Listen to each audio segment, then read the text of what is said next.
बच्चों, आज की क्लास में तुम सबका स्वागत है। आज हम वैज्ञानिक चेतना के वाहक चंद्रशेखर वेंकट रामन इस पाठ का पढ़ाई करेंगे। इस पाठ के लेखक है धीरंजन मालवीय। तो पाठ की पढ़ाई करने से पहले हम लेखक परिचय पढ़ लेंगे।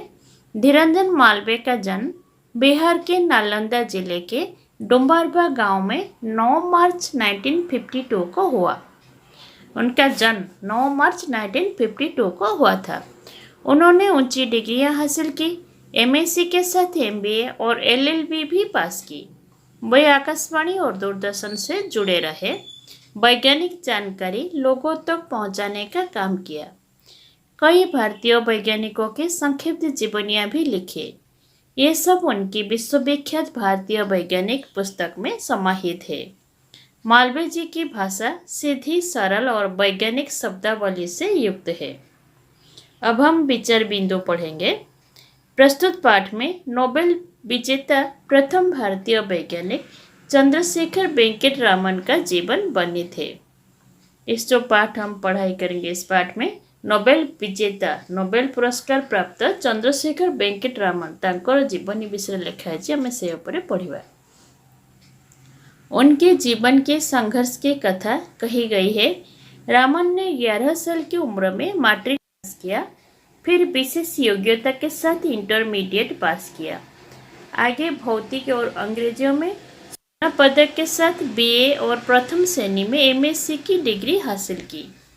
मात्र 18 साल की उम्र में कोलकाता में भारत सरकार के वित्त विभाग में नौकरी की। उनकी प्रतिभा से उनके अध्यापक भी अभिभूत थे। रामन भारत में विज्ञान की उन्नति के चिर आकांक्षी थे। मतलब वो चाहते थे कि भारत में कैसे विज्ञान की उन्नति हो। भौतिक विज्ञान के क्षेत्र में उन्होंने नई खोज की, इसलिए सन 1930 में उन्हें नोबेल पुरस्कार मिला। एक मेधावी छात्र से महान वैज्ञानिक तक की रामन की संघर्षमय जीवन यात्रा की उनकी उपलब्धियों की जानकारी यह पाठ प्रदान करता है। माने जो पाठ में पढ़ा जड़े मेधावी छात्र जड़े बड़ वैज्ञानिक किपरि से हो पारे तांकर संघर्षमय जीवन यात्रा पर आम पढ़ा पाठटी। पेड़ से सेव गिरते हुए तो लोग सदियों से देखते आ रहे हैं, मगर गिरने के पीछे छिपे रहस्यों को न्यूटन से पहले कोई और जान नहीं पाया था। जब पेड़ से सेव गिरा था नीचे, तो ये दृश्य सदियों से लोग देखते थे, मगर न्यूटन से पहले ये सवाल किसके मन में भी नहीं आया था कि पेड़ से सेव नीचे क्यों जाता है, ऊपर क्यों नहीं जाता। ठीक उसी प्रकार विराट समुद्र की नीलवर्णीय आभा को भी असंख्य लोग आदिकाल से देखते आ रहे हैं, मगर इस आभा पर पड़े रहस्य के पीछे पर्दे को हटाने के लिए हमारे समक्ष उपस्थित हुए सर चंद्रशेखर वेंकट रामन। ठीक से परी समुद्र नीलवर्ण आभा बा समुद्र वर्ण नील कहीं प्रश्न लोक मैंने तो बहुत आगुरी देखुले समुद्र रंग, किंतु लोक मान मन में ये प्रश्न केबे आसी नथिला। बात सन 1921 की है, जब रामन समुद्री यात्रा पर थे। जहाज के डेक पर खड़े होकर नील समुद्र को निहारना प्रकृति प्रेमी रामन को अच्छा लगता था। जितेबड़े सी समुद्र डेक उपर छिड़ा होते से देखुले समुद्र दृश्य देखुले, किंतु सी जड़े प्रकृति प्रेमी नथिले। प्रकृति प्रेमी सहित जड़े वैज्ञानिक थे, तो से समुद्र दृश्य को देखुले, सहित वैज्ञानिक दृष्टिकोण चिंता करुले। वही समुद्र की नीली आभा पर घंटों खोए रहते, लेकिन रामन केवल भावुक प्रकृति प्रेमी ही नहीं थे, उनके अंदर एक वैज्ञानिक की जिज्ञासा भी उतनी ही सशक्त थी। यही जिज्ञासा उनसे सवाल कर बैठी, आखिर समुद्र का रंग नीला ही क्यों होता है। उनके मन में ये सवाल आता है कि समुद्र का रंग और कोई अलग क्यों नहीं होता, नीला ही क्यों होता है, कुछ और क्यों नहीं। रामन सवाल किया, जवाब ढूंढने में लग गए। जवाब ढूंढते ही वे विश्वविख्यात बन गए। इस सवाल का जवाब ढूंढते ढूंढते वो विश्वविख्यात वैज्ञानिक बन गए। रामन का जन्म 7 नवंबर 1888 को तमिलनाडु के तिरुचिरापल्ली नगर में हुआ था। उनके पिता विशाखापट्टनम में गणित और भौतिक के शिक्षक थे। रामन का बापा जो विशाखापट्टनम गणित और भौतिक शिक्षक थे। पिता उन्हें बचपन से गणित और भौतिक पढ़ाते थे। इसमें कोई अतिशयोक्ति नहीं होगी कि जिन दो विषयों के ज्ञान ने उन्हें जगत प्रसिद्ध बनाया, उनकी सशक्त नींव उनके पिता ने ही तैयार की थी। कॉलेज की पढ़ाई उन्होंने पहले एबीएन कॉलेज तिरुचिरापल्ली से और फिर प्रेसिडेंसी कॉलेज मद्रास से की। बीए और एमए दोनों की परीक्षाओं में उन्होंने काफी ऊंचे अंक हासिल किए। मैंने बहुत भल नंबर रखे से बीए और एमए पास करथिले। रामन का मस्तिष्क विज्ञान के रहस्यों को सुलझाने के लिए बचपन से ही बेचैन रहता था। वो बचपन से ही विज्ञान का उलझन सुलझाने के लिए वो बचपन से उसका कारण सारे उलझन के कारण वो वैज्ञानिक दृष्टिकोण से ढूंढते रहते थे। अपने कॉलेज के जमाने से ही उन्होंने शोध कार्यों में दिलचस्पी लेना शुरू कर दिया था। उनका पहला शोध पत्र फिलोसॉफिकल मैगजीन में प्रकाशित हुआ था। मैं प्रथम शोध पत्र लिखिले कोड मैगजीन ना होची फिलोसॉफिकल मैगजीन। उनकी दिल्ली इच्छा तो यही थी कि वो अपना सारा जीवन शोध कार्य में ही समर्पित कर दे, मगर उन दिनों शोध कार्य को पूरे समय के कैरियर के रूप में अपनाने की कोई खास व्यवस्था नहीं थी।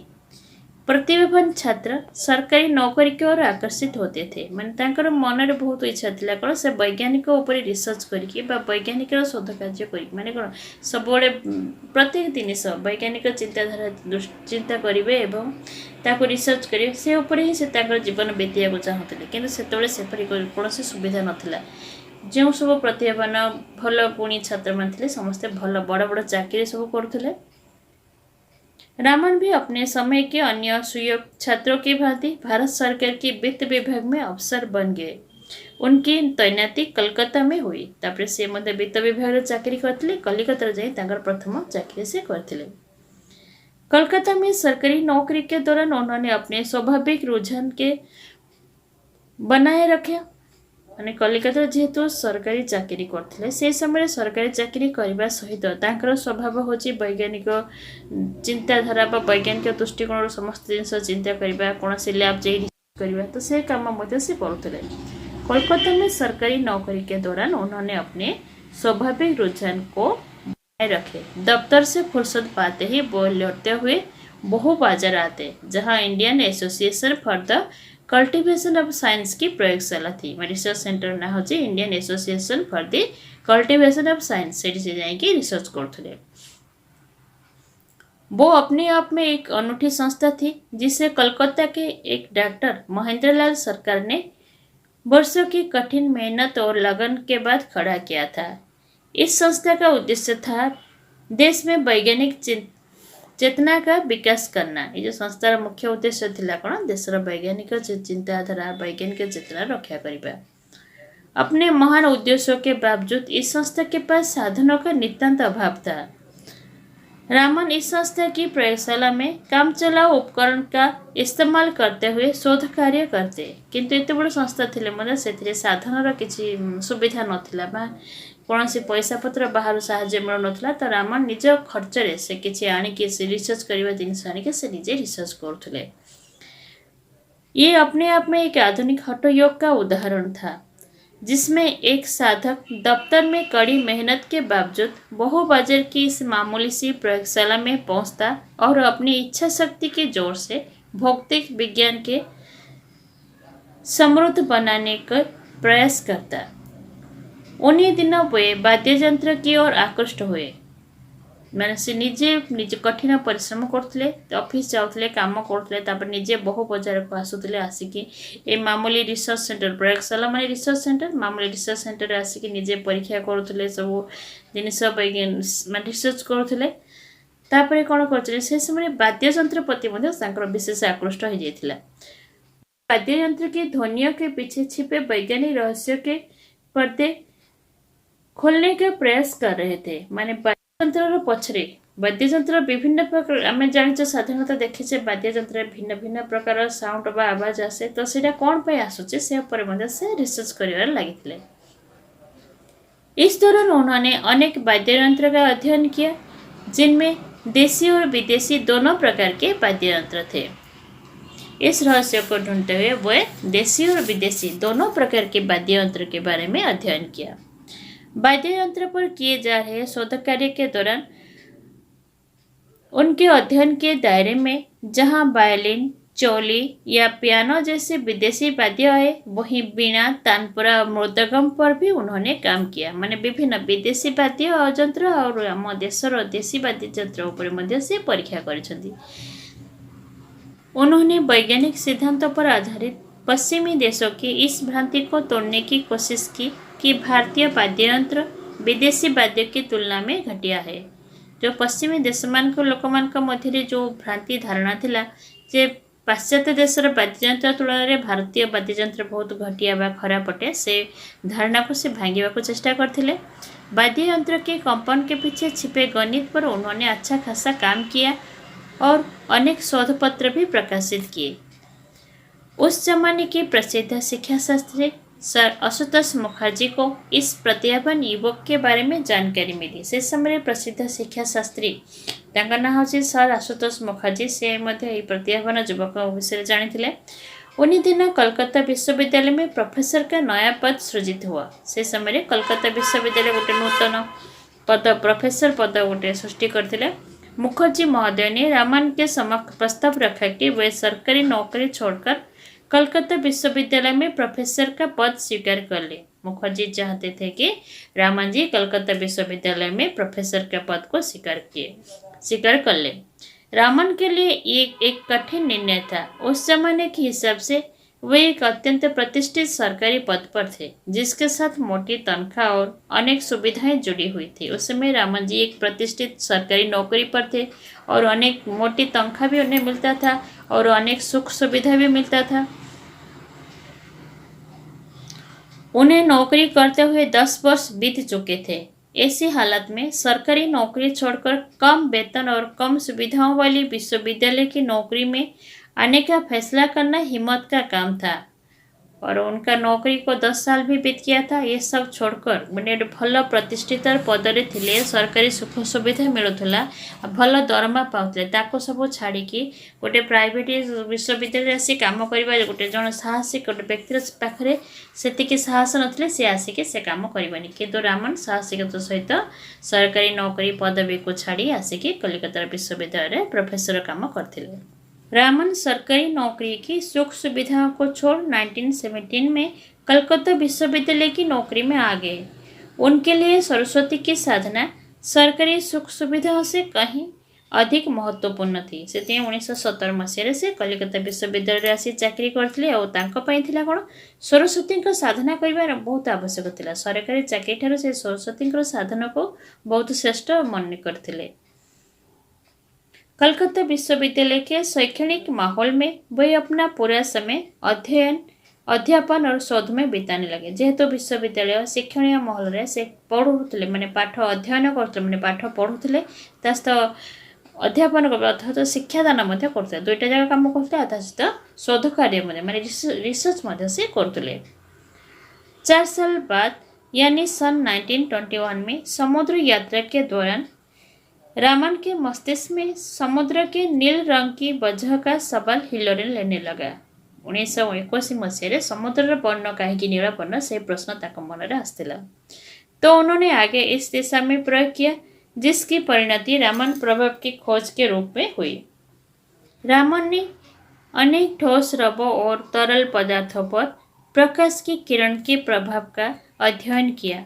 उन्होंने पाया कि जब एक वर्णीय प्रकाश की किरण किसी तरल या ठोस रबो पदार्थ से गुजरती है तो गुजरने के बाद उसके वर्ण में परिवर्तन आता है। माने गोटे एक वर्णीय पदार्थ यदि कौन किरण सहित कौन आलोक धारा भितर यदि जाऊँगी पास करी जाऊँगी ताहले तार वर्ण परिवर्तन हो जाऊँगी।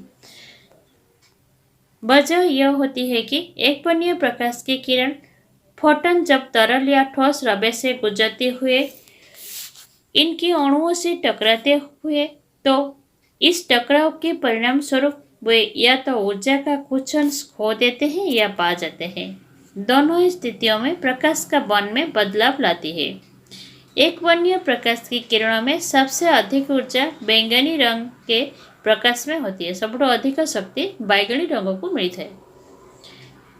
बेंजनी के बाद क्रमशः नील, आसमानी, हरे, पीले, नारंगी और लाल वर्ण का नंबर आता है। इसी प्रकार लाल वर्णीय प्रकाश की ऊर्जा सबसे कम होती है। सेपरी लाल वर्ण प्रकाश पर लाल रंगर ऊर्जा शक्ति सबुठ कम थाए, सबुठ अधिक थाए बैगणी रंग।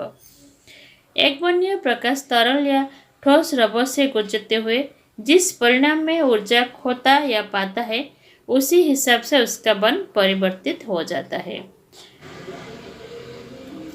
रामन की खोज भौतिक के क्षेत्र में एक क्रांति के समान थी। रामन जो चिंताधारा जो खोज बाहर करते तर भौतिक क्षेत्र में गोटे क्रांति पड़ता। केमती इसका पहला परिणाम तो यह हुआ कि प्रकाश की प्रकृति के बारे में आइंस्टाइन के विचार का प्रायोगिक प्रमाण मिल गया था। आइंस्टाइन जो विचार करते तार प्रमाण रामन माने चंद्रशेखर वेंकट रामन ही करते। आइंस्टाइन के पूर्ववर्ती वैज्ञानिक प्रकाश को तरंग के रूप मानते थे। आइंस्टाइन आगुरी जो वैज्ञानिक मानते से प्रकाश को जो माने प्रकाश आलोक को तरंगर कौन रूप बोली गोटे मानुले, मगर आइंस्टाइन ने बताया कि प्रकाश अति सूक्ष्म कणों की तीव्र धारा के समान है। इस अति सूक्ष्म कणों की तुलना आइंस्टाइन ने बुलेट से ही की और इन्हें फोटोन नाम दिया। आइंस्टाइन तार तुलना बुलेट से तो करथिले एवं तार नाम देथिले फोटोन। रामन के प्रयोग में आइंस्टाइन की धारणा का प्रत्यक्ष प्रमाण दे दिया, क्योंकि एक वर्णीय प्रकाश के वर्ण में परिवर्तन यह साफ तौर पर प्रमाणित करता है कि प्रकाश की किरण तीव्रगामी सूक्ष्म कणों के प्रवाह के रूप में व्यवहार करती है। रामन की खोज की वजह से पदार्थों के अणुओं और परमाणुओं के आंतरिक संरचना का अध्ययन सहज हो गया। जेहेतु रामन ये सब जिनस खोजी सब रिसर्च कर बाहर करते नुआ नुआ तथ्य जो उद्भावन कले ताफल कौन है पदार्थर विभिन्न अणु परमाणु भितर तार अति आंतरिक अति छोट छोट जिनस जना पड़ा। पहले इस काम के लिए इंफ्रारेड स्पेक्ट्रोस्कोपी का सहारा लिया जाता था। जो आगुरी पदार्थर अणु परमाणु छोट छोट खोजापी इंफ्रास्पेक्ट्रोस्कोपी रेड स्पेक्ट्रोस्कोपी का साहाय्य ना पड़ता। ये मुश्किल तकनीक है। पहले इस काम के लिए इंफ्रारेड स्पेक्ट्रोस्कोपी का सहारा लिया जाता था। प्रथम आगुरी ये जो काम पदार्थर अणु परमाणु खोजापी इंफ्रास्पेक्ट्रोस्कोपी का माने साहाय्य ना पड़ता। ये मुश्किल तकनीक है और गलतियों की संभावना बहुत अधिक रहती है। रामन के खोज के बाद पदार्थों के आणविक और परमाणविक संरचना के अध्ययन के लिए रामन स्पेक्ट्रोस्कोपी का सहारा लिया जाने लगा। यह तकनीक एक वर्णीय प्रकाश के वर्ण में परिवर्तन के आधार पर पदार्थ के अणुओं और परमाणुओं की संरचना की सटीक जानकारी देती है।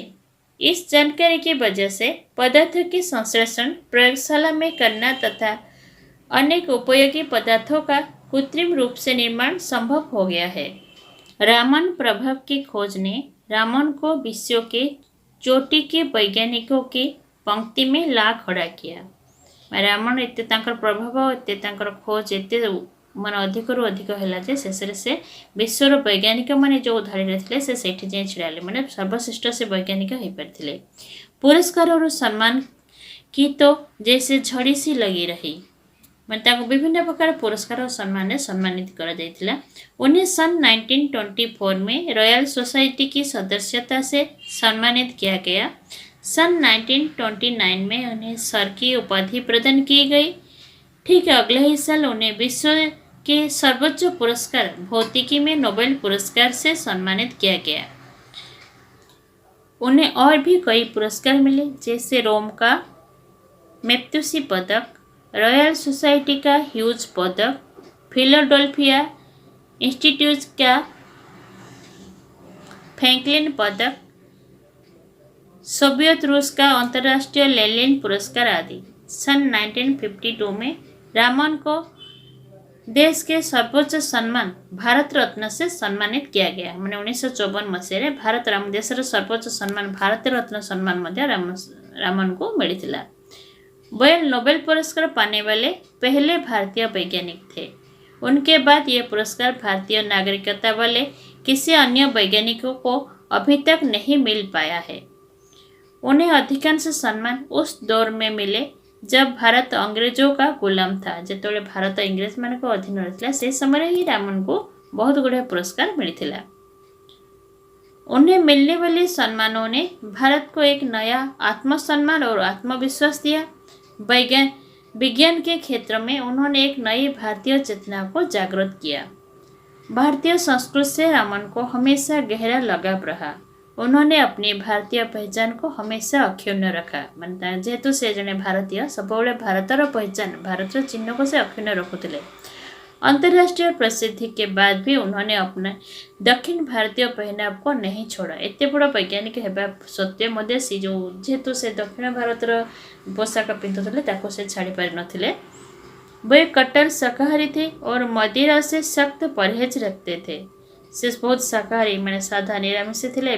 मदिरा मदिरा माने मद केबे से कौन से निशा जिनस से केबे सेवन करुनथुले।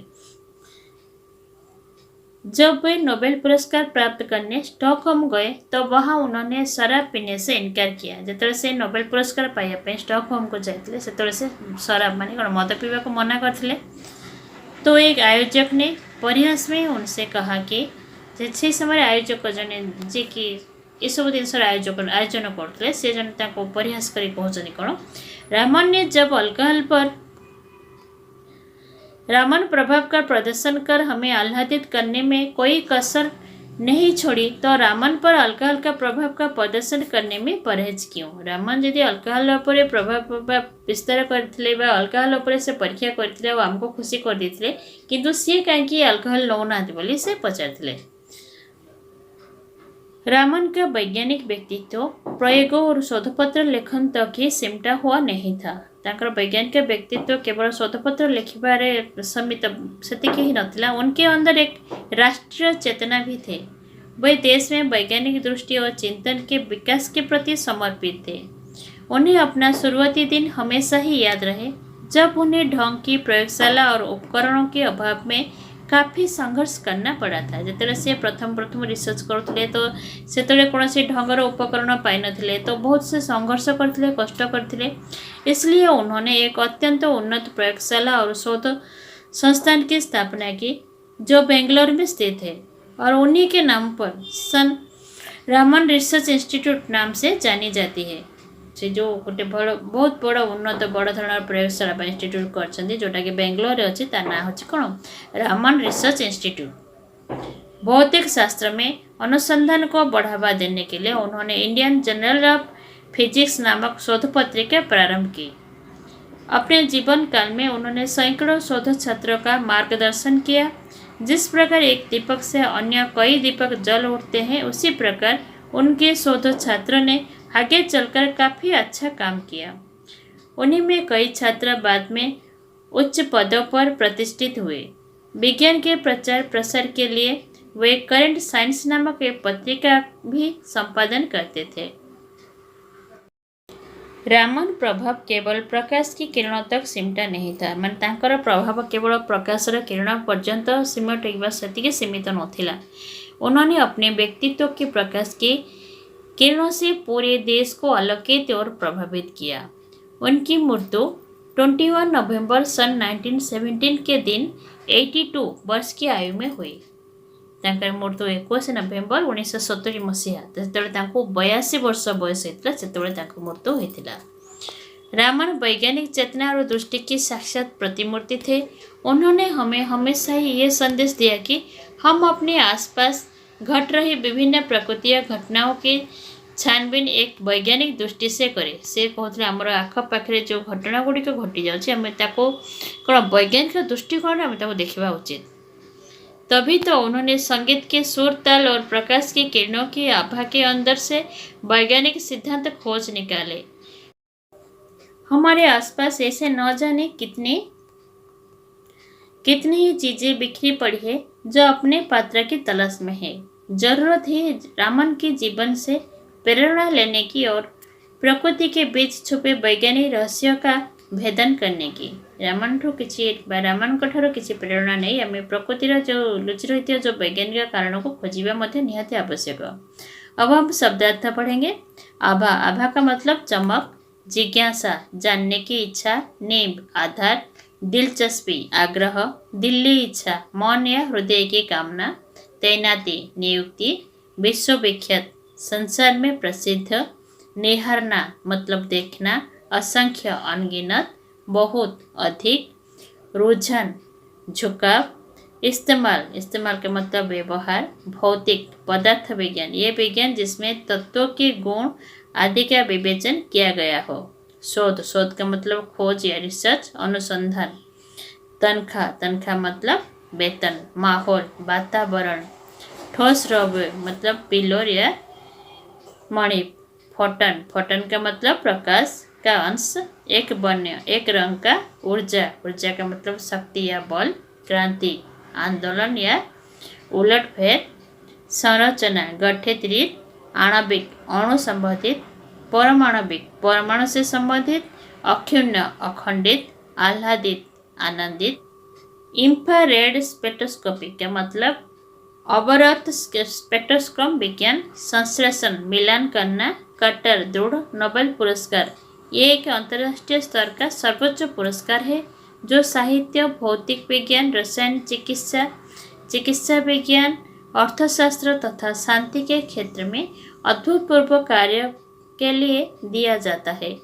नोबेल पुरस्कार के जन्मदाता अल्फ्रेड नोबेल है जिनका जन्म सन 1833 में स्वीडन स्टॉकहोम नामक स्थान में हुआ था। अल्फ्रेड नोबेल ने सन 1866 में विध्वंसकारी डायनामाइट का आविष्कार किया था। इस नोबेल पुरस्कार को सर्वप्रथम सन 1901 में दिया गया। बच्चों, आज के लिए इतना ही। धन्यवाद।